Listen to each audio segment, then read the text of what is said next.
I had a message from Martin the other day, Martin on WhatsApp about had I done any videos on reverse chucking because he'd seen me doing it at the club. I said no, but I will do some. So I'll just show you the chucks that I use for reverse chucking. There's a sponge one. It's got two tenons on it, large chuck and small chuck that I've got. It's a piece of piece of MDF that was glued on there. Sponge was glued on top of it. I put them both in the chuck and I use my gouge to get it down to the right size. That included the sponge. If the speed is fast enough, you'll be able to cut the sponge with a gouge. And that one is made for, let's say, probably bigger things like this. Yeah, that works. However, I always use some matting over the top of it. That gives you extra grip. But the reason I'm doing that is because in the past I've found that uh, this piece of wood here, this MDF, when it's jammed up there, it could just catch on the inside of your bowl. Yeah, that bit could just catch on the inside of your bowl and leave a mark. So if we put that over the top of it, it stops that from happening. Okay. So that one, and there's another one, different, just slightly different in sizes. That one sponge, this one is I don't know what this is, it's a different material. It is very firm, quite firm, as you can see. Again, two tenons on it, two different sizes. Again, I used the matting over the top to prevent leaving marks on the inside of a bowl or a plate. This works equally as well if you've got a plate that you're doing. You'll do exactly the same. Let's do it. Put that in there.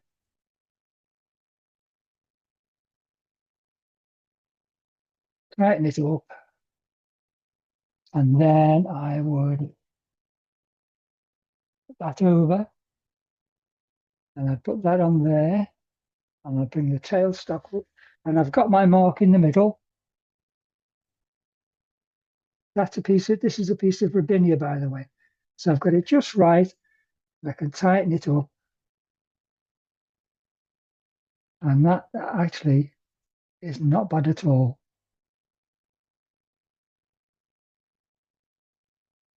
No, that's not too bad. That's acceptable. And then I would just get my gouge,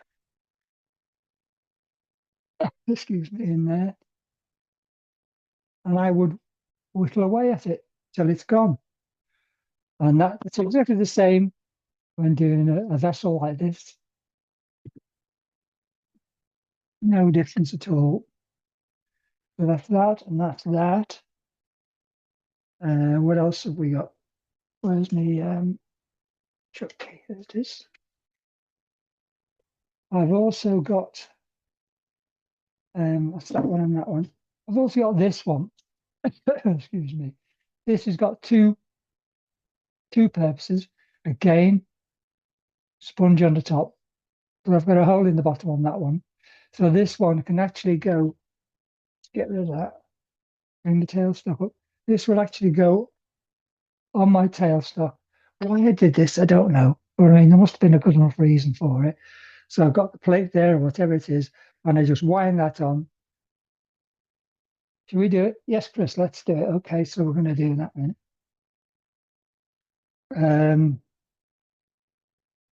No, I need to put that in first, don't I? Getting ahead of myself. Put that back on. There's that. There's that. And then there's that. I think maybe I had to resand something. I'm not altogether sure actually why I did this. I don't know. I can't remember. I've had it such a long time as well. Um, let's say there are two purposes to this chuck. It goes tailstock and it will also go in there. So if I've got something, well, I've got that's really small, it doesn't matter, does it? So I'll put that on there, and then that goes on there. Yeah, because one of the bigger ones wouldn't go in it, so I had to make smaller chuck. That on there, bring that up. There's the mark in the middle. Tighten it up, and that is running pretty good. I mean, sometimes it doesn't run absolutely great, but there you go. That's the way life is. Those two pieces are good. They're running okay. So then you'll be able to take that off, remove your tenon. When you've removed your tenon, you'll be left with a little bit in the middle. That's when you will put that on in your chuck and get rid of the nib off the bottom. That's that one and that one. Oh, there's one more. Well, that's this one. Very same sort of job as that one there. It's just a piece of laburnum turned down with a hole in the middle. That goes on. That goes on my tailstock.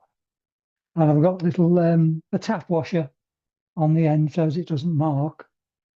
So for instance, that will go on there and that will come up there and that won't leave a mark.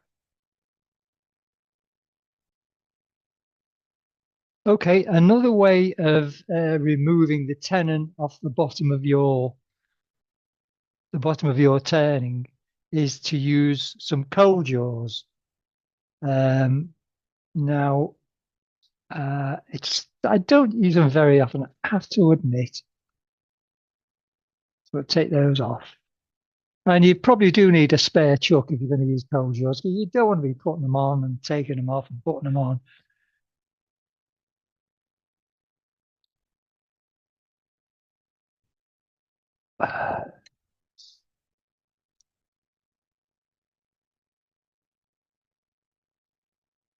Perhaps I should change cameras for that one, just so as you can see what they're like. There you go.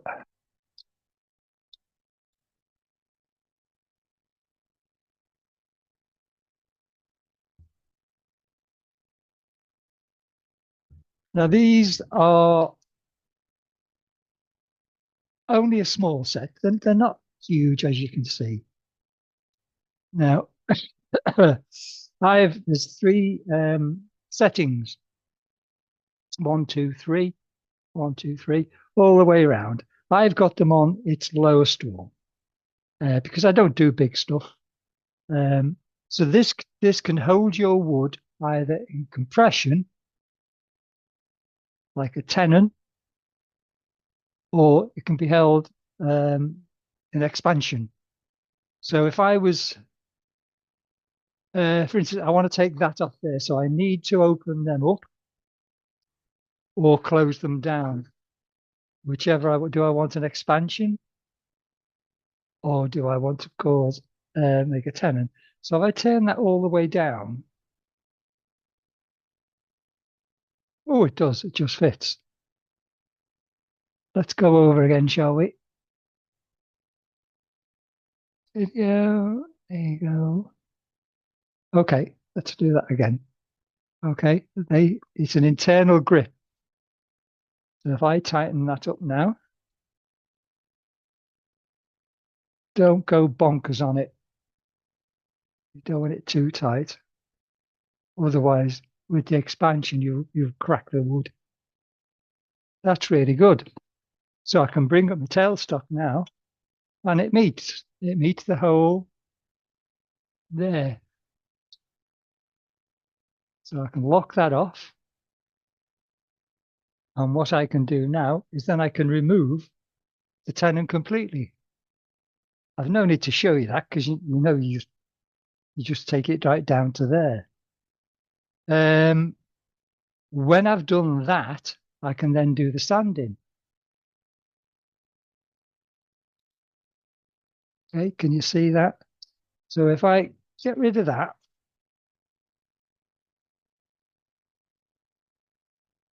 open that up. So that was on an expansion. So if we were to do it like a tenon, I'd open them right up. Let's lock that off, make life easier.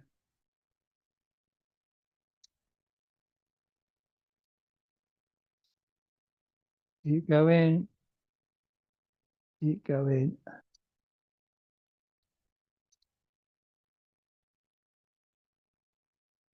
There you are.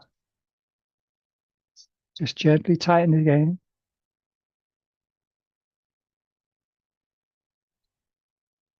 Nice grip. If we move that round, you can see that it's sitting squarely on the face plates there. So that's got a real good grip. So that's you've got compression and you've got whatever this one is. Let's move that up, and yet it meets in the middle there again. Just to prove it, there's the center,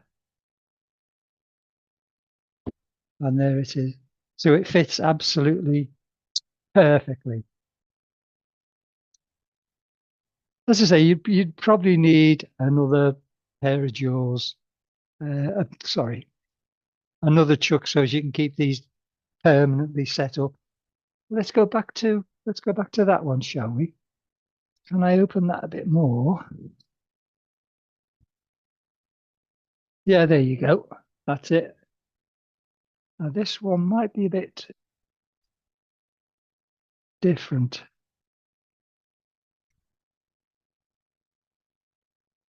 No, I thought with it being out of whack, it may not have held, it may not have touched the rubber bungs, but it does. It's sort of okay. So there you go. That's held that way.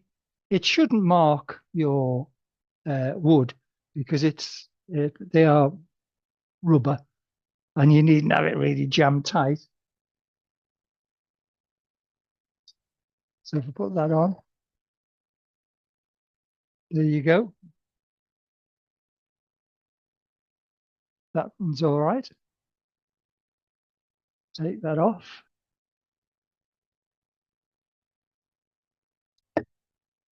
And if we wind it right in,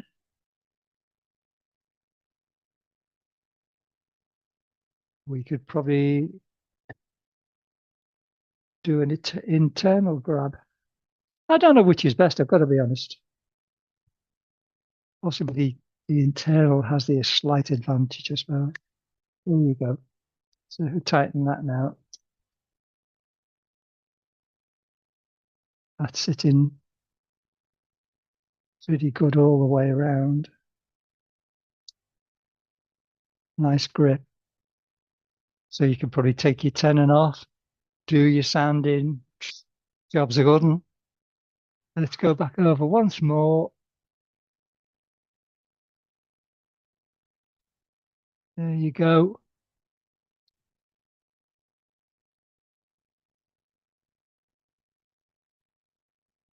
Okay.